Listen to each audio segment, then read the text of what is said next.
기밀 누설을 했습니다. 아닙니다. 이게 무슨 기밀 누설이에요? 공익 제보 차원입니다. 청와대가 오보하고 있습니다. 계속 의견이 엇갈리고 있습니다.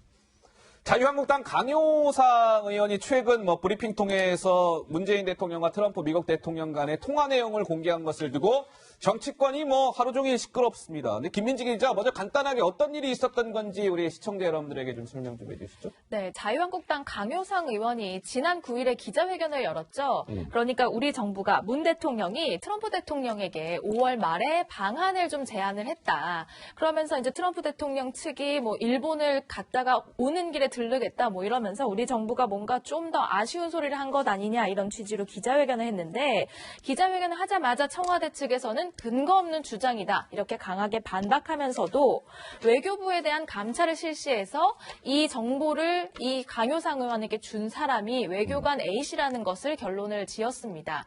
한국당 입장에서는 아니 공익제보인데 공무원 감찰이 말이 되냐 이렇게 주장했지만, 청와대에서는 통화 유출은 공익제보에 해당 안 된다 이러면서 공방이 벌어지고 있는 건데요. 지금 사건과 관련된 그동안의 발언들을 좀 모아봤습니다. 들어보시죠. 제가 파악한 정보에 따르면 문재인 대통령은 트럼프 대통령의 5월 하순 25일에서 28일 방일 직후에 한국을 들러달라 이렇게 전화로 제안한 것으로 그렇게 확인이 되고 있습니다.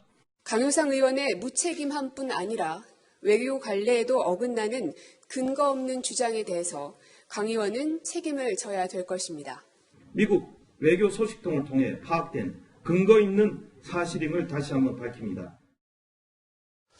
그러니까 이번 이 논란의 핵심은 바로 이런 것 같습니다. 이제 강효상 의원이 저 두 정상 간의 그 통화 내용이라고 하면서 밝힌 내용의 핵심 골자가 이런 거예요. 문재인 대통령이 트럼프 대통령한테 5월 말 일본 방문하실 때 그때 같이 좀 방한해 주십시오. 트럼프 미국 대통령이 일본 방문한 뒤에 잠깐 들르는 방식이면 충분할 것 같습니다. 주한미군 앞에서 만나는 것도 방법이에요. 그러니까 듣기에 따라서는 미국이 한국 정부를 좀 홀대하고 있는 것 아니냐라는 뉘앙스의 그 통화 내용을 강효상 의원이 한국이 약간 좀 홀대를 당하고 있다라는 취지로 브리핑을 했던 것이죠.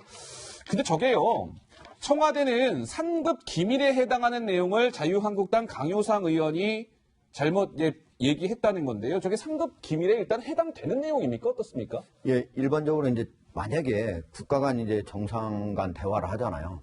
그러면 이제 원래는 이제 우리 청와대하고 백악관이 한 그거를 적어도 주미 한국 대사관에서는 그 대사라든지 아니면은 정무공사라든지 그 사람들이 알아야만 위규에 참고를 할 거 아니야. 그러니까 되게 국가안보실에서 그걸 보내줍니다. 보내주면서 이거는 예를 들면 대사까지만 봐라든지 아니면 만약 중요한 거면 그렇게 하겠지만은 보통은 이제 정무공사 아니면 정무공사 참사관까지도 볼 수 있도록 주는 거거든요. 예. 일반적으로 그럴 경우에 약 3급 비밀에 해당을 합니다.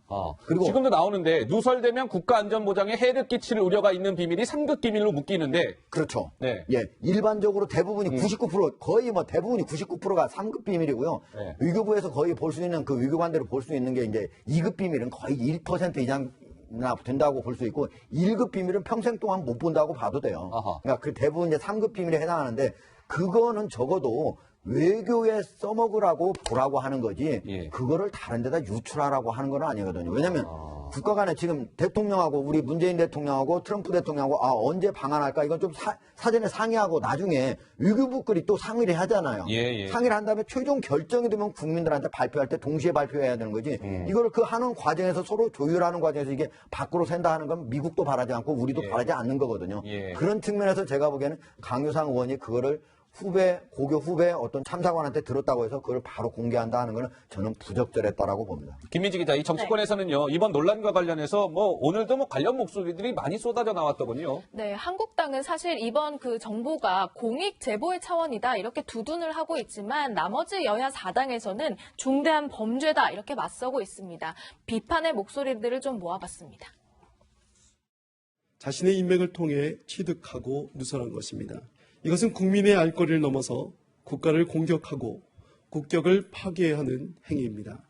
현직 외교관이 국가 기밀을 외부에 유출한 것은 이후 여하를 불문하고 중대한 국기문란 행위가 아닐 수 없습니다. 한미 간 정상 간의 오고 간 대화 내용은 국가안보에 직결되는 사안으로 이것을 외부에 유출한다는 것은 사실상 간첩 행위와 다를 바 없는 것입니다. 통화 유출을 넘어서 국익을 유출하는 문제이기 때문에 당으로서는 취할 수 있는 모든 조처를 적극적으로 취할 생각입니다.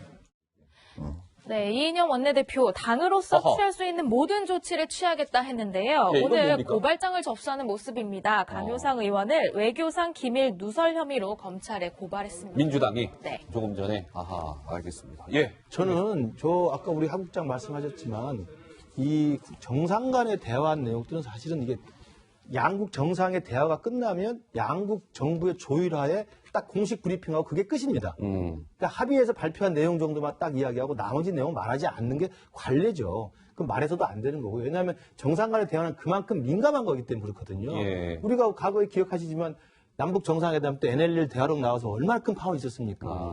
그리고 또 하나 트럼프 대통령과 문재인 대통령이 정상 간 대화를 저렇게 시시때때로 막 공개해버리면 나중에 한미 정상 간 대화를 할 때 깨름직하지 않겠습니까? 그러니까 이건 한미 관계도 크게 신뢰를 해치는 행위예요. 그래서 저는 그 외교관 행위가 정말 부적절했다고 생각이 들고 예. 아마 징계를 피할 수 없을 거라고 생각이 들고 형사상 사법적 책임도 아마 져야 된다고 봅니다. 예. 다만 형식적으로 유출 과정이나 유출 경로에서는 정말 부적절이고 불법한 행위가 있었다고 보고 그래서 또 하나 구분할 것은 그 형식과 달리게 내용의 측면에서는 어찌됐든 청와대도 조금 부적절한 대응을 한 게 맞아요. 그렇습니까? 어쨌든 왜냐하면 국가상 기밀 누설이 됐기 때문에 형식적으로는 절차가 있는 내용이었지만 예. 어쨌든 내용 자체를 까보니까 공개를 해보니까 네. 청와대가 처음에 고민정 대변인이 부인했던 것과 좀 다른 내용이잖아요.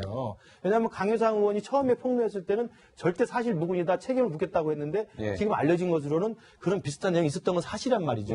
그렇기 때문에 내용상으로는 청와대 대응도 부적절했다는 말씀 하나 하고 예. 또 하나는 강효상 의원이 신문사 편집국장까지 하신 분인데 저런 것들을 취재원으로부터 받았다 하더라도 외교안보상의 민감한 사안에 대해서는 이게 국민들의 알 권리 차원하고 네. 국가 이익 차원에서 균형을 가져봐야 됩니다. 내가 이걸 공개하는 것이 국가 이익에 도움이 되는지 예. 아니면 국민의 알 권리 차원이 더 큰 것인지를 따져봐야 되는데 예. 지금 공개한 저 내용은 아니 일본을 방문하는 직후에 좀 들려주세요라고 했던 이야기를 공개하는 것이 예. 한미 관계를 돈독히 하거나 아니면 북핵 협상에 도움이 될 만한 그런 내용은 아니거든요. 알겠습니다. 저는 그러면서 본다면 강효상 의원의 폭로 자체도 예. 부적절한 것이었다고 생각합니다. 김민지 기자. 근데 자유한국당에서는 청와대 대응, 그러니까 저렇게 강효상 의원이 처음에 브리핑을 한 이후에 청와대 대응과 관련해서 뭔가 문제점을 계속 좀 파고드는 것 같더라고요. 네, 아까도 말씀드렸지만 사실 강효상 의원의 기자회견 직후에 청와대에서는 그 해당 내용이 사실 무근이다 이렇게 밝혔단 말이에요. 그런데 그 이후에 어떤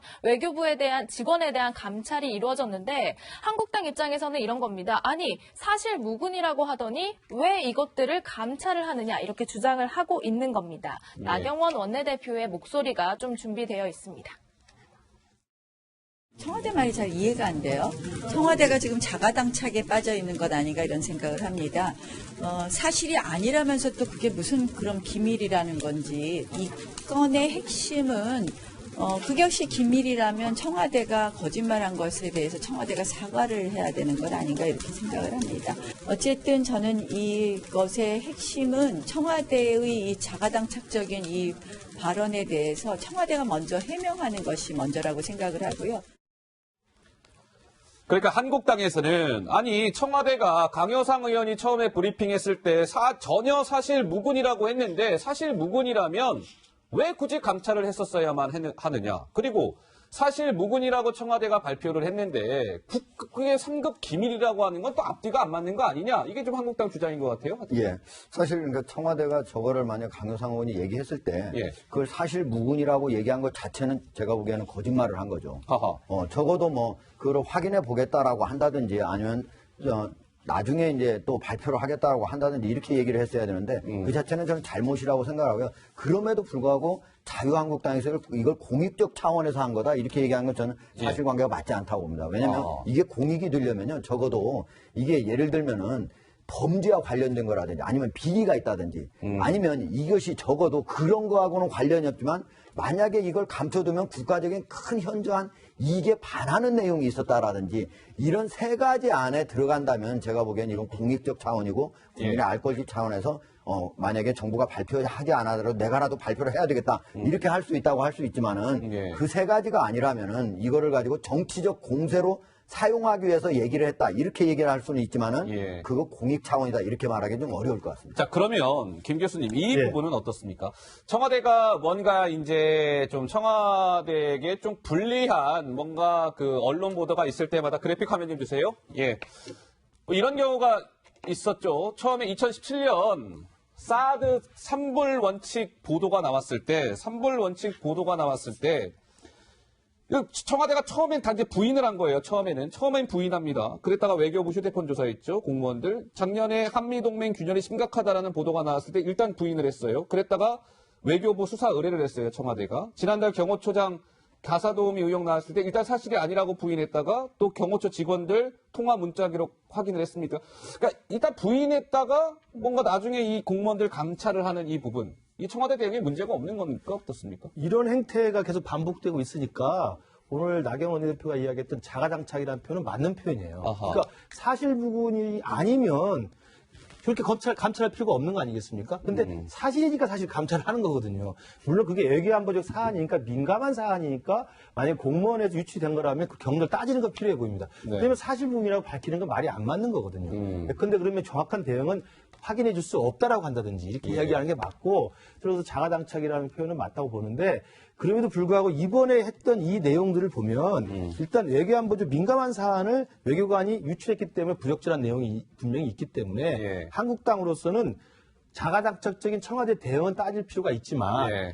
불법적인 유출 과정과 강효상 의원의 이 부분에 대한 폭로에 대해서는 좀 선을 그어서 분리해 주는 것이 저는 장기적으로는 한국당한테 도움이 될 거라고 생각합니다. 알겠습니다. 강효상 의원의 뭔가 브리핑 논란까지 짚어드렸습니다.